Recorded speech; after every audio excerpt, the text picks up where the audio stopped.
The orbital station's alarm had gone silent 3 hours ago, but Erin Loxley could still hear it ringing in her skull.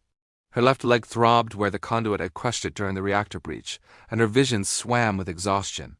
The medical bay was 6 decks away, through corridors now exposed to vacuum.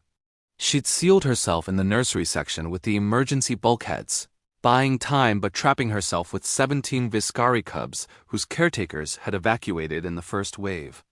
17 pairs of luminous amber eyes watched her from the darkness. Erin pressed her palm against the wall and tried to stand straighter. Pain lanced up her spine like lightning, but she forced her lips into something resembling a smile. The universal translator hanging from her neck was damaged, crackling with static, but her voice came through clear enough.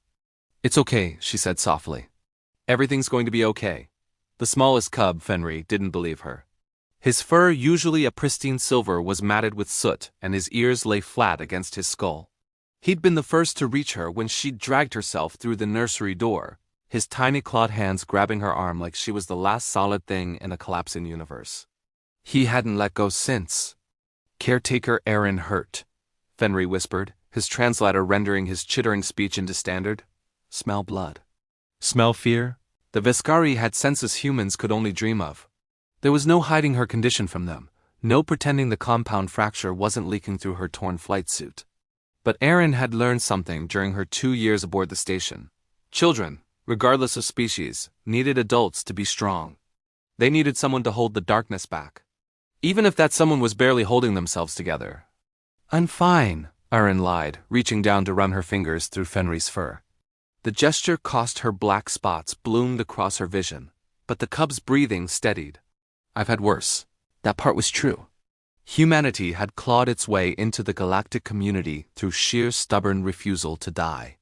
While other species had evolved on gentle worlds with careful biodiversity, humans had emerged from a death world that tried to kill them in 1,000 creative ways. They'd been prey and predator, survivor and victim. They'd learned to smile through pain because the alternative was giving up, and giving up meant extinction. The other cubs crept closer, forming a protective circle around her. Erin's training screamed at her to assess their conditions, to check for injuries, to maintain order. But her body had other priorities. She could feel her consciousness trying to slip away, feel the cold creeping in from her extremities. Not yet. Not while they needed her. "Story," demanded Tivra, a slightly older cub with distinctive white markings. "Tell story." Like before, when the station had been whole and humming with life. When Erin had gathered the cubs for their rest period and spun tales of Earth, that strange, violent, beautiful world where humans had learned to thrive. The Viscari cubs loved those stories. Horrified and fascinated by a planet where water fell from the sky and the very air could freeze you solid. "Okay," Erin breathed, leaning back against the wall and sliding down until she was sitting. Fenry immediately climbed into her lap, and the others pressed close, their body heat warming her. "Let me tell you about the first winter." Her voice was rough, catching on the words, but she pushed through. She told them about ice ages and mammoth hunts, about humans who'd looked at a world covered in glaciers and decided to survive anyway.